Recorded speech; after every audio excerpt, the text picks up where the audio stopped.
ಯಾರಿಗಾಗಿ ಈ ಯುದ್ಧ? ಯಾರ ಹಿತಕ್ಕಾಗಿ ಈ ಹೋರಾಟ?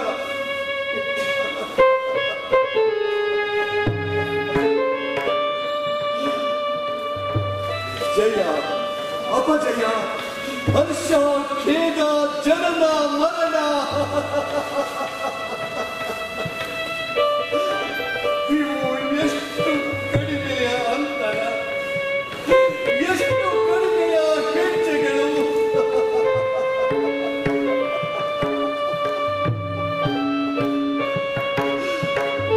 ವೀರಾದಿ ವೀರ ಎಂದು ಖ್ಯಾತಿ ಪಡೆದ ನನ್ನ ತಮ್ಮ ದುಶ್ಯಾಸನ, ಗುರುಗಳಾದ ದ್ರೋಣಾಚಾರ್ಯರು, ಕೃಪಾಚಾರ್ಯರು, ಪಿತಾಮಹ ಭೀಷ್ಮರು, ಜಯದ್ರಥ,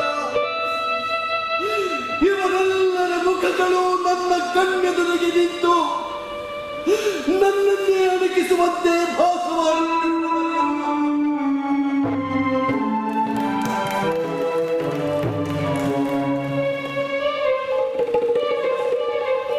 ಇಲ್ಲ, ಏನೇ ಆಗಲಿ ಈ ಛಲದಂಕಮಲ್ಲ, ಈ ಕುರುಕುಲದ ಸಾಮ್ರಾಜ್ಯ ಮಾನವನೇ ಅಧಿಪತಿ ಈ ಜಗತ್ತಿಗೆ ದೊರಕಡಿಸಲೇಬೇಕು. ಅರ್ಥ ಇಲ್ಲವೇ ಜೀವನವೇ ವ್ಯಕ್ತ. ಮೇಲಿಂದ ಮೇಲೆ ರಣಾಂಗಣದಲ್ಲಿ ವೀರರುಗಳೆಲ್ಲರೂ ಮರಣವನ್ನು ಹೊಂದಿ ನಿನ್ನ ಹೃದಯಾಂತರಾಳಕ್ಕೆ ಅಗಾಧವನ್ನೇ ಮಾಡಿಬಿಟ್ಟರು. ಬಾಬಾ, ನನ್ನ ಚಿಂತೆಗೆ ಅರ್ಘ್ಯವನ್ನು ಸುರಿಸಬೇಡ. ಹಾಗಲ್ಲ ಸುಯೋಧನ, ಬರೀ ಚಿಂತಿಸಿದರೆ ಪ್ರಯೋಜನವಿಲ್ಲ. ಮುಂದೇನಾಗಬೇಕು ಎಂದು ಯೋಚಿಸಬೇಕು. ಬಾಬಾ, ನನ್ನ ಮತಿಯು ಈಗ ಪರಿಭ್ರಮಣಗೊಂಡು ಮಾವ ನಿನ್ನ ಬಳಿ ಇರುವ ತನಕ ಚಿಂತಿಸುವ ಅಗತ್ಯವಿಲ್ಲ ಸುಯೋಧನ. ಹಾಗಾದರೆ ನಾನು ಈಗ ಏನು ಮಾಡಬೇಕು ಮಾವ?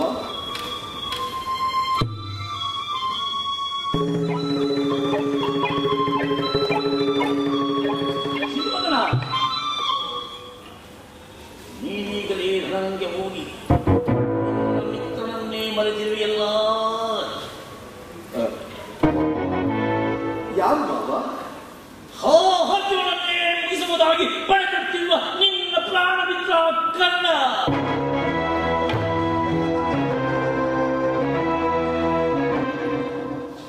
ಸರಿಯಾದ ಸಲಹೆಯನ್ನೇ ನೀಡಿದೆ ಮಾವ. ಈಗಲೇ ಈ ಕ್ಷಣವೇ ನನ್ನ ಪ್ರಾಣ ಮಿತ್ರನಾದ ಕರ್ಣನಿಗೆ ಸೇನಾಧಿಪತ್ಯದ ಪಟ್ಟವನ್ನ ವಹಿಸಿಕೊಟ್ಟು ಪಾಂಡವರ ಕುಲವನ್ನೇ ನಿನ್ನ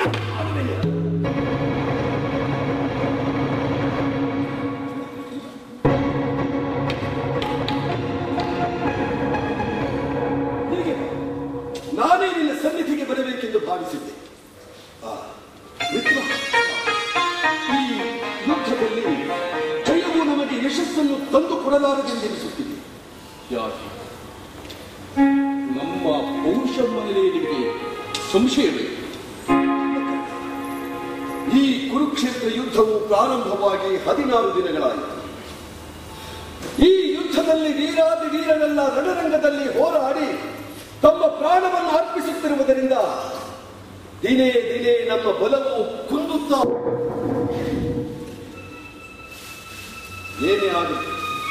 ಏನೇ ಆಗಲಿ ಕರ್ಣ, ಈ ಯುದ್ಧದಲ್ಲಿ ಜಯ ನಮ್ಮದಾಗಲೇಬೇಕು. ರಣರಂಗದಲ್ಲಿ ನೀನು ಆ ಅರ್ಜುನನನ್ನು ಎದುರಿಸುವುದಾದರೆ ನಮಗೆ ಜಯವು ಖಚಿತ. ಆ ಅರ್ಜುನನನ್ನು ಸೋಲಿಸುವುದು ಅಷ್ಟು ಸುಲಭವೆಂದುಕೊಂಡಿರುವೆಯಾ? ಕೆಲಸ ಕರ್ಣ. ಭಗವಾನ್ ಪರಶುರಾಮರು ಆಶೀರ್ವಾದ ಗುರುವಾಗಿ ಅರ್ಪಿಸುವ ನಿನ್ನ ಧನಸ್ಸು ನಿನ್ನಲ್ಲಿರುವಾಗ ಜಯ ನಿನಗೆ ಅಲ್ಲವೇ?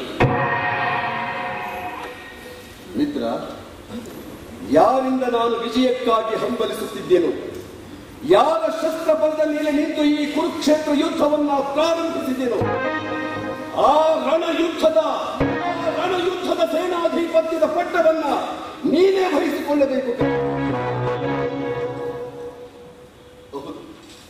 ಹೌದು ಕರ್ಣ, ನಿನ್ನ ಶೌರ್ಯ ಬಲದ ಮುಂದೆ ಎದುರು ನೋಡುತ್ತಿದೆ ಈ ಕೌರವ ಸೇನೆ. ಸುಯೋಧನ, ಯಾವ ಯಶವು ಭೀಷ್ಮ ದ್ರೋಣರಿಗೆ ಸಾಧಿಸಲು ಸಾಧ್ಯವಾಗಲಿಲ್ಲ. ಅಂತಹ ಕಾರ್ಯವನ್ನು ನನಗಿಸುತ್ತದೆ. ಈ ಸೇನಾಧಿಪತ್ಯವನ್ನು ಹೊತ್ತು ನಾಡಿನ ರಣಕ್ಷೇತ್ರಕ್ಕೆ ಆಗಮಿಸುತ್ತೇನೆ. ಲಕ್ಷ್ಮಣ